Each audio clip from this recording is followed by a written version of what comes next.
heard from members concerned about her ability to carry out the job as conference chair. Congresswoman Liz Cheney facing a vote as soon as Wednesday to oust her from leadership after her criticism of Donald Trump's big lie that the election was stolen and his role in the Capitol attack. We will not forget what happened on January 6th, and that the single greatest threat to our republic is a president who would put his own self-interest above the Constitution. Cheney writing in the Washington Post this week, the question before us now is whether we will join Trump's crusade to delegitimize and undo the legal outcome of the 2020 election. House Republican leaders have answered that question. I've had it with him.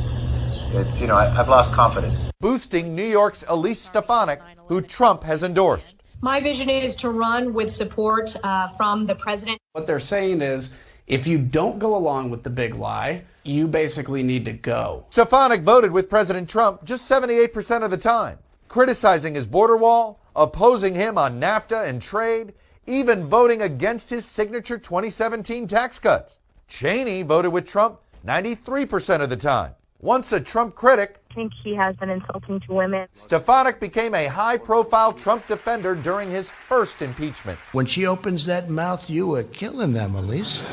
Trump, meanwhile, has denounced Cheney unremittingly. This week, he called her a warmongering fool who has no business in Republican Party leadership. The good news is, in her state, she's been censured. All 17 Republicans who voted to impeach or convict Donald Trump have faced censure votes or formal rebukes at home. Utah Senator Mitt Romney, once the party's nominee for president, booed at a state convention last weekend, though the vote to censure him failed. I don't hide the fact that I wasn't a fan of our last president's character issues. Trump's big lie is also fueling efforts to restrict voting access in Republican-controlled state legislatures across the country, including Florida and Texas this week, and a hand recount of 2.1 million ballots in Maricopa County, Arizona. There's accusations that 40,000 ballots were flown in. To Arizona? Into Arizona, and it was stuffed into the box, okay? And it came from the southeast part of the world, Asia, okay?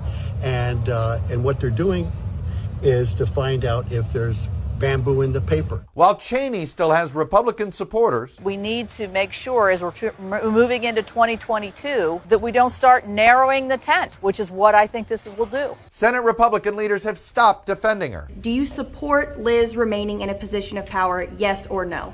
What I'm focusing on is this new administration. In a total party surrender to Donald Trump. I've always liked Liz Cheney, but she's made a determination that the Republican Party can't grow with President Trump. I've determined we can't grow without him.